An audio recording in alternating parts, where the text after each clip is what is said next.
귀한 복음입니다.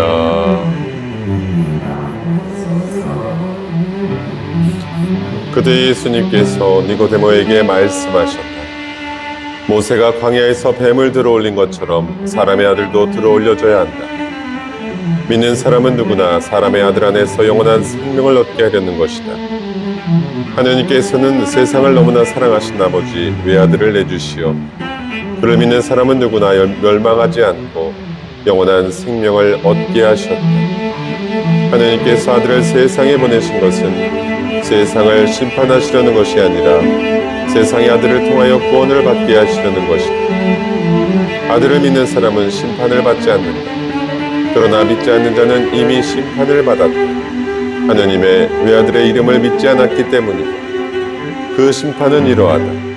빛이 이 세상에 왔지만 사람들은 빛보다 어둠을 더 사랑하였다. 그들이 하는 일이 악하였기 때문이다.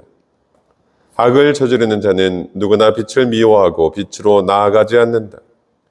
자기가 한 일이 드러나지 않게 하려는 것이다. 그러나 진리를 실천하는 이는 빛으로 나아간다. 자기가 한 일이 하느님 안에서 이루어졌음을 드러내려는 것이다.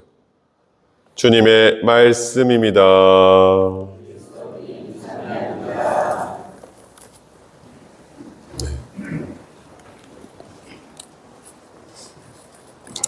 네, 됐어. 참 예수님. 잘 들리세요? 반갑습니다. 네, 저희가 얼굴 보려고, 여러분들. 혹시 저 아는 사람 있으세요? 형님, 이거. 어떻게 아셔? 맞아. 얼굴 다 아네. 네. 다른 사람들 다 모르죠? 제가 이렇게 하는 이유가 있어요. 왜냐하면, 거짓말 할 수가 없어서. 네, 반갑습니다. 벌써 44번째 주일을 맞이했고요. 원래는 이 44번째 주일, 또 대림 3번째 주일날 이 분홍색 제의를 입어요. 여기 본당에 분홍색 제의가 없더만. 자, 누가 분홍색 제의를 봉헌할 사람이. 이게요, 이 대림 3번째 주일, 그리고 1년에 딱 2번만 있는 제의거든요. 그게 왜냐하면 기쁨 주일이다 혹은 장미 주일이다 그래서 그래요. 예수님의 성탄을 준비하는 마음으로 근데 조금 지루해. 그러면 뭐냐면 뭔가 기쁨에 대한 부분을 하나 살짝 그거 아시잖아요. 살짝 간보기, 맛보기 그런 것처럼 또 사순시기도 마찬가지예요.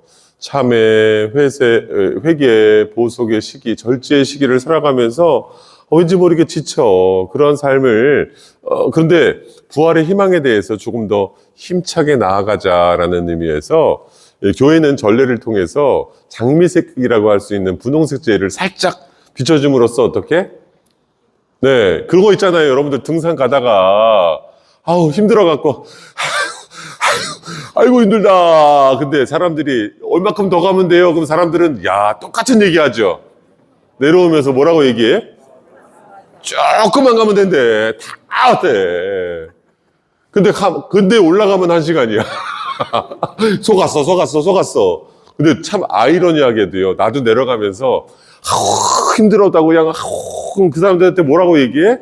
다 왔으니까 조금만 더 가면 돼. 예. 어쩌면 이 대림 시기와 이 사순 시기 요 3번째, 4번째 주일은 기쁨을 준비하는, 그리고 무엇보다도 내가 기쁘기 위해서는 나만 채우는 것이 아니라 누군가에게 기쁨을 베풀 때, 그래서 또 교회는 이때를 자선주일이라고, 내가 배부르면 행복한 것이 아니라 남들의 배부름을 행복하게 바라볼 수 있어야 한다라는 것을 또 이렇게 함께하고 있습니다.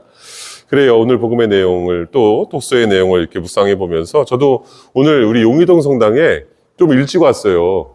네, 여러분들 성사 드리려고. 또 우리 백신부님 얼마나 좋죠? 네. 네, 되게 열심히 사셔요. 근데 좀 강해. 근데요, 백신부님 어디 가시나 열심히 본인도 열심히 기도하시고 노력하는 부분들도 있습니다. 그래서 어찌 보면 무언가 확실한 것들을 또 세우는 스타일이기도 합니다. 그래서 여러분들 힘내면서 사순 시기를 잘 보내시는 거예요. 아셨죠? 네. 오늘 독서의 말씀, 특별히 이 독서와 복음의 내용을 이렇게 묵상해 보면서 요한복음은 굉장히 상징적인 부분으로 우리들에게 이 사순시기를 어떻게 살아가야 하는지를 이렇게 알려주고 있습니다. 사실은 복음의 내용을 이렇게 보면 우선은 구리뱀이 높이 달려서 그것을 바라보고 사람들은 구원을 받았다. 이게 구약의 내용입니다.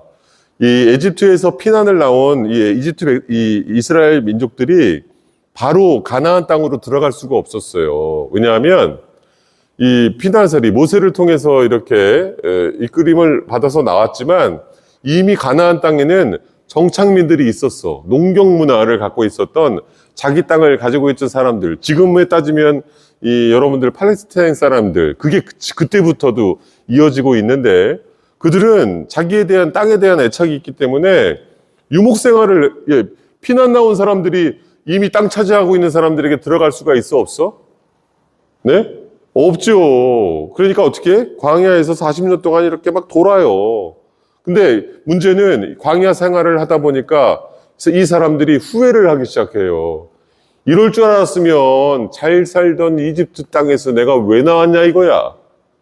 그러니까 이 하느님께서 벌을 줘요. 뱀들이 그 부정한 생각을 가지고 있던 사람들에게 이렇게, 그러니까 사람들이 막 죽어나니까 우리 좀 살려주십시오. 우리 정신 차리겠습니다. 그때 어떻게 해요? 구리뱀을 만들어서 저것을 바라보는 사람 치유를 얻을 것이다. 그 모티브를 그대로 가져와서 오늘 예수님께서는 이게 그 복음의 내용이 십자가, 예수 그리스도께서 십자가에 높이 달리신 저 그리스도의 삶을, 그리스도의 사랑을 우리 삶의 기준으로 봐야 되지 않을까라는 것을 오늘 복음이 이렇게 펼쳐주고 있습니다. 사실 그래요. 살면서 여러 가지 기준을 정하는 것 굉장히 중요해요. 뭐 우리 형제님들은 군대에 가봐서 알겠지만 군대 가면 훈련 때에 기준 그러잖아요. 그럼 어때요? 그 기준으로 찍힌 사람은 기준 그러면서 어떻게? 쫙 너무 오래돼서 기억이 안 나시죠? 저도 군대에 있을 때,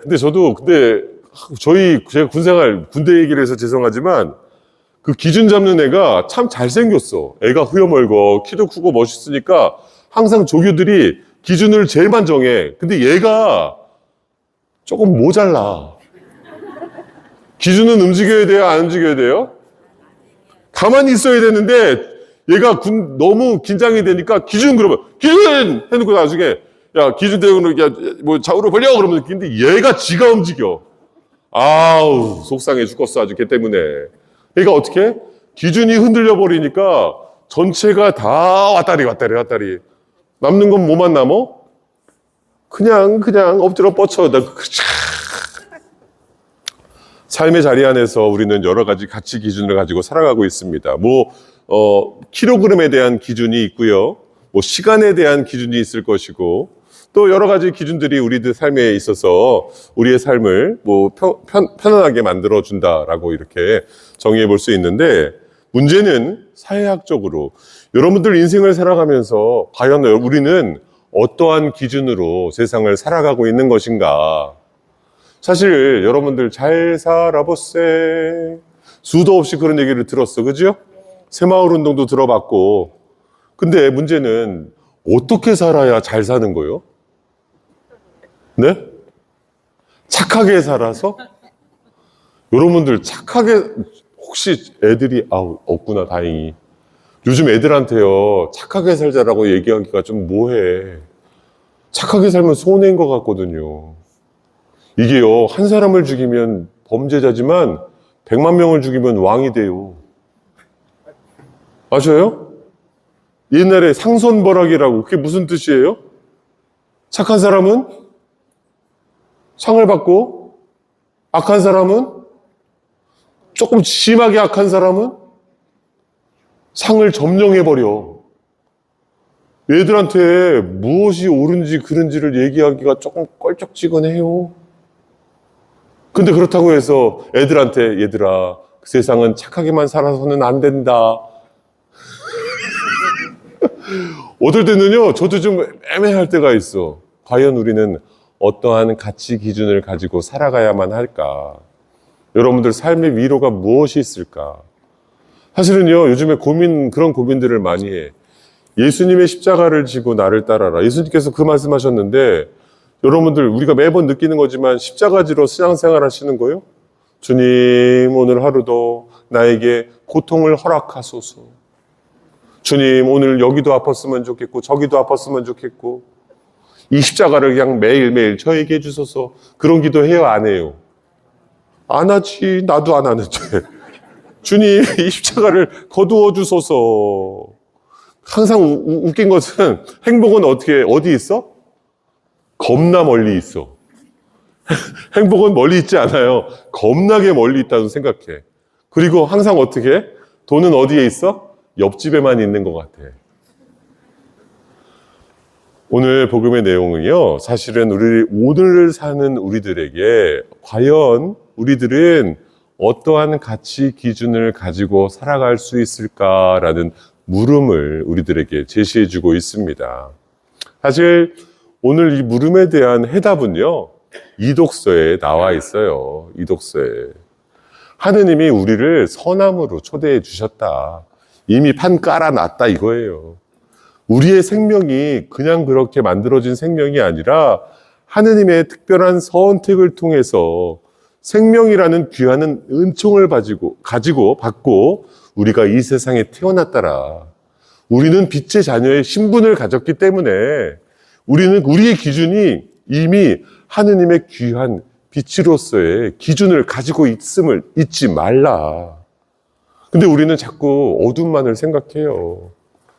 어둠 안에 머무르면 편해 보거든요. 왜? 밝은 빛을 바라보면 여러분들 눈을 떠요, 눈을 감아. 어머, 저 태양이, 눈이 떼그러지네. 이렇게 안 되잖아요. 참 아이러니하게도 우리는 밝음을 좋아하면서도 그 밝음을 향해 나아갈 때는 우리도 모르게 선글라스를 끼거나 굳이 또 얼굴에 처벌 뭐를 발라? 선블록, 태양을 막는 것을 발라요. 아이러니하죠. 그런데 중요한 거 있어요. 그럼에도 불구하고 우리는 빛을 향해 나아가야만 한다 이 말입니다. 여러분들 그림자, 우리의 삶에 있어서 선을 지향하는 영역이 있고요. 밝음의 영역이 있고 그림자의 영역이 있어요. 그렇죠? 잘 생각해 보세요. 이렇게 저기에 빛이 있어요. 하느님이 계셔. 하느님과 점점 멀어질수록 그림자는 길이가 길어질까요? 작아질까요? 죄송하지만 광원이 멀어질수록 그림자는 길어져. 하느님과 멀게 살수록 어떻게? 우리는 지쳐버려요. 그런데 부담스럽죠. 하느님께 나아가는 것이 얼마나 왜? 우리를 속속들이 다 아시는 하느님. 어머나. 그럼에도 불구하고 끊임없이 빛을 향해 나아갈 때 그림자는 어디에 있을까? 내 발밑에만. 그림자가 사라지지 않습니다. 그런데 그림자의 영역이, 어둠의 영역이, 지침의 영역이, 고통의 영역이 길다고 여겨졌는데 하느님을 향해 나아가는 그 순간 그림자는 그냥 우리 발밑에 작은 영역만 차지하게 된다 이 말입니다. 그래서 오늘 복음은 우리가 하느님의 신분을 가졌으니, 여러분들 인간은요 신학적으로 이마고 데이다라고 이렇게 이야기하거든요. 이마고, 이미지, 데이가 하느님. 그래서 하느님의 모상으로 창조된, 하느님의 모상대로, 하느님의 모습대로 창조된 인간이기에 우리는 우리의 신분을 잊지 말아라. 그리고 내가 귀한 사랑을 받았다라는 존재의식을 갖고 있으면 나만 귀한 것이 아니라 누구도 귀할 수 있다라는, 그래서 자기도 모르게 내 안에 여백의 자리를 만들 수 있다라는 것. 거기에 누군가가 기대서 위로받을 수 있고요. 결국은 그 여백의 자리가 채워지지 않아서 결핍과 부족함의 자리라고 생각되지만 내가 쉴 수 있는 위안의 자리고 그 자리의 주인은 누구셔? 하느님이셔요. 그래서 여러분들 내가 부족했구나. 그거 제대로 알아야 돼. 고해성사의 진정한 의미가 바로 그거예요. 자아 비판의 시간이 아니에요. 나는 이런 죄를 졌고 이런 잘못을 저질렀습니다. 더 중요한 것은 그럼에도 불구하고 하느님의 사랑을 받고 싶습니다. 이런 삶의 자리 안에서 저 귀함으로 하느님을 선택해서 기쁘게 살아갈 것입니다 라는 것을 결심하는 화해의 성사다라고 교회는 이야기합니다. 이제 여러분들 이 사순시기를 살아가면서, 아니 인생을 살아가면서 그래도 우리 어떠한 가치 기준을 좀 가져야 되지 않을까. 저는 신앙인으로서의 가치 기준을 제대로 만들어 가자 이 말입니다. 좀 당당하게 사는 거예요. 부족할 수 있어요. 나약할 수 있어요. 근데 여러분들 두려워하지 마세요. 그 부족함은 누가 채워줘? 우리의 영원한 빽 하느님께서 채워주는데, 다만 내가 그 부족함을 온전히 내려놓을 때, 여러분들 문을 열어놓고 그릇을 제대로 비워내야 무언가가 채워질 수 있잖아요. 그래서 과감하게 내려놓는 것, 용기를 청하는 거예요. 주님, 저 조금 내려놓겠습니다. 그러면 하느님께서 조금씩 우리 안에 스며들어 온전히 당신의 모습을 우리들에게 활짝 드러내 보여주실 것이다. 오늘 이 독서의 내용이 바로 그 얘기를 우리들에게 바오로 사도가 이야기해주고 있거든요. 여러분들 집에 가셔서 이 독서 내용 다시 한번 천천히, 하느님께서 우리를 선택하시고 선함으로 이미 자리 만들어 놓으셨다. 중요한 건 우리의 자리가, 우리의 기준이 무엇인지를 제대로 인식하면 두려워할 필요가 하나도 없다라는 것, 오늘 우리들에게 가르쳐 주신 것이 아닌가. 여러분들, 우리 이 사순시기 얼마 남지 않았어. 어떤 이들은 이 사순시기만 되면 우울하대. 왜? 성가도 우울해. 순한 기억 다다르지. 아이고, 십자가를 지고 나도 따라야 되겠고. 저 어저께 우리 본당에 장례미사 있었어요. 장례미사. 제가 화요일 날 병자성사 했는데 아무래도 이번 어르신 어려울 것 같아. 근데 놀랍게도요, 국기를 끊으셨다고 그랬거든요. 그러니까 제가 그 보호자한테 성체, 아버님 성체라도 근데 시부님 어려울 것 같습니다. 근데 저도 기도하고 갔어요. 성체를 모시고 기도하고 이렇게 갔어. 그래도 마지막 떠나는 그 순간 예수님 성체라도 모시고 갈 수 있도록 예수님과 함께 머물게 해드리고 싶었는데, 놀랍게도 기적이요. 이렇게 그리스도의 몸, 병자성유를 하고 나서 그리스도의 몸 그래갖고 어떻게? 할아버지가 입을 잘 안 벌려. 그래서 어떻게 했을까? 코를 막았어.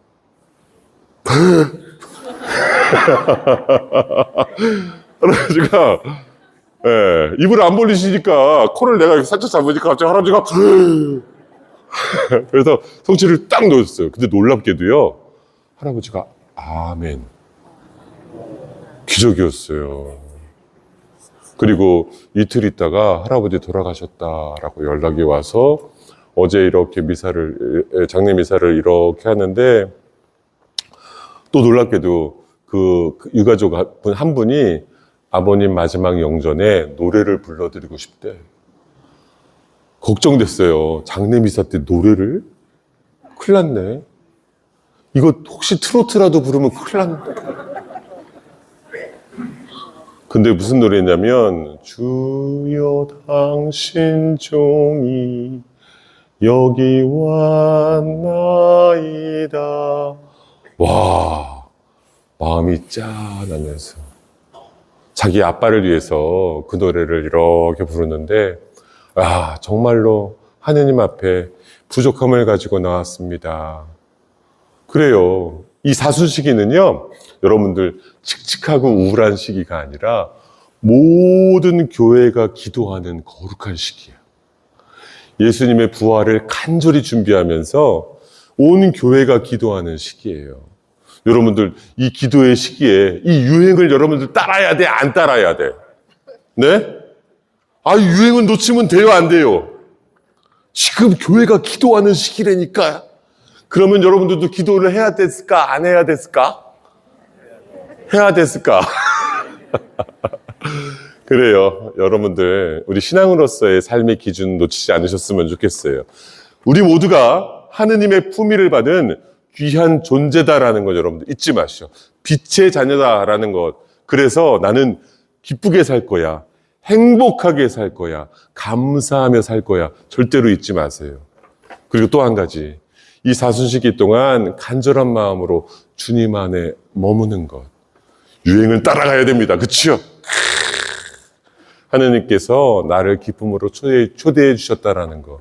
주님께서 나를 부르셨을 때, 예, 주님, 여기 있습니다. 라고 당당하게 응답 드릴 수 있는 그런 준비 해주셨으면 좋겠어요. 아셨죠? 그래요. 용의동 성당 제가 이렇게 일찍 와서 한번 쭉 둘러보니까, 아, 우리 신자들 그래도 기도밖에 할 게 없겠구나. 네. 아이고, 제가 보면서, 야, 여기도 기도할 거리고, 저기도 기도할 거리고, 또 심지어 성당에 어디 갈 데가 없어? 여러분들은 정말 축복받은 문당입니다. 그래요. 기쁨 안에서 함께 하셨으면 좋겠어요. 하나님께서 우리 안에 놀랍고 거룩한 일을 해주실 거라고 믿고요. 오늘 이 미사 기쁘고 감사하는 마음으로 함께 봉헌하셨으면 좋겠습니다. 모두 일어서십시오. 우리의 신앙을 고백하도록 합시다. 전능하신 천주 성부